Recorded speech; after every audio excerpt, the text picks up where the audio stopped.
Right, folks, brace yourselves, because what I'm about to walk you through isn't some rumour. It isn't speculation. It's official. The UK government has quietly passed a set of sweeping new tax changes, while most people were distracted by other headlines. Your pensions, your savings, your home, even what you leave to your children, all of it is now being lined up for the biggest tax grab we've ever seen. And if you think I'm exaggerating, just wait until you get to the end of this video. The numbers don't lie, they said.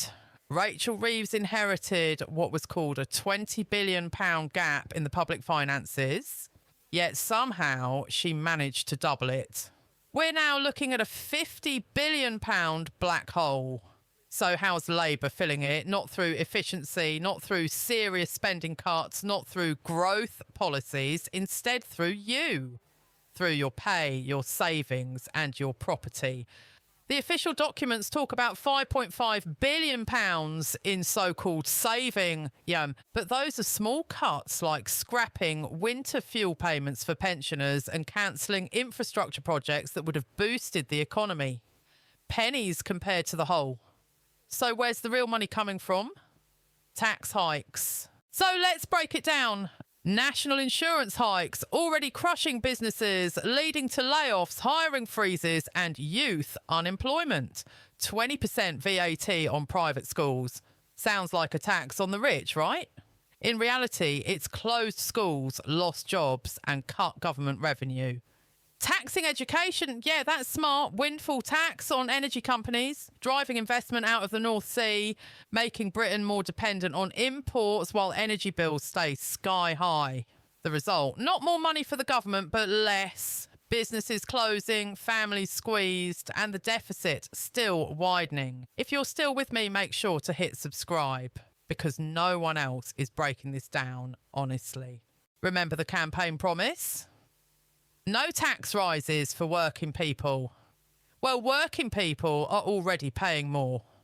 If you're in the 40% tax band, which isn't difficult in the UK, you lose nearly half your income before you even look at national insurance. Now add inheritance tax on your house and pension. That's another 40% on what you've already paid tax on. Put it all together.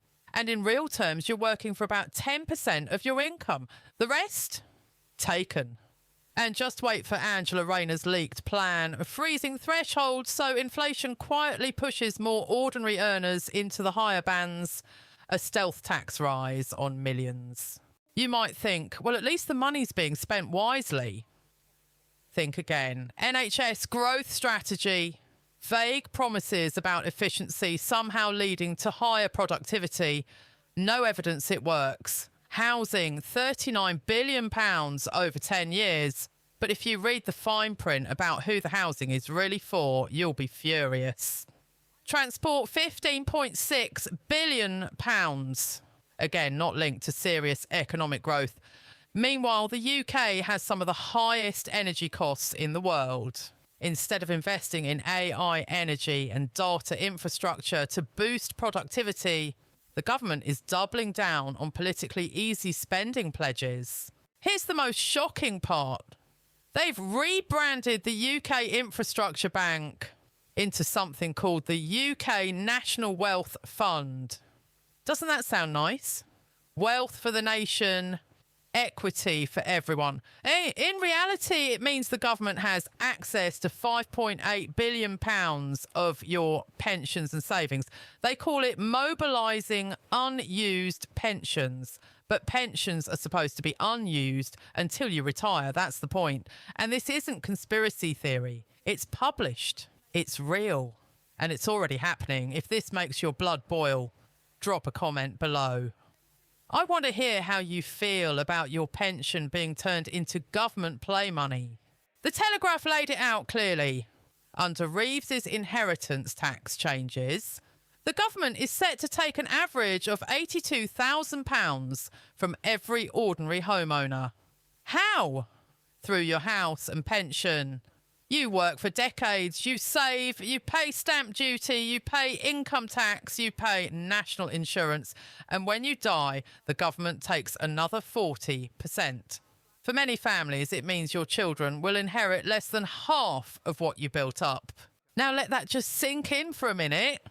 An extra 40% on what you already paid tax on. So what can you do about it? Well, I'm not giving financial advice here, but there are steps people can look into. Use allowances like the residence nil rate band, up to £175,000 per person, or £1 million per couple. Spousal transfers. Assets left to a spouse or civil partner can be exempt. Annual gifting, you can give £3,000 a year tax-free. But beware of the 7-year rule. Trusts and family investment companies, these can protect assets from inheritance tax, but you need proper legal advice. Pension strategies, consider drawdowns, restructuring, or moving funds into vehicles that remain outside the estate.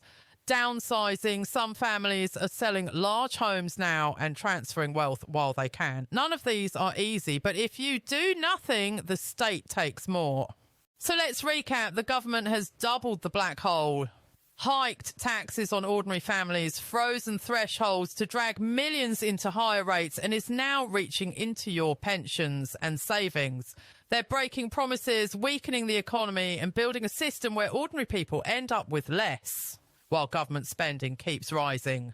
All right, folks, you can ignore this and hope it goes away, or you can start preparing, because the taxman is no longer waiting until payday. He's waiting at the end of your life too.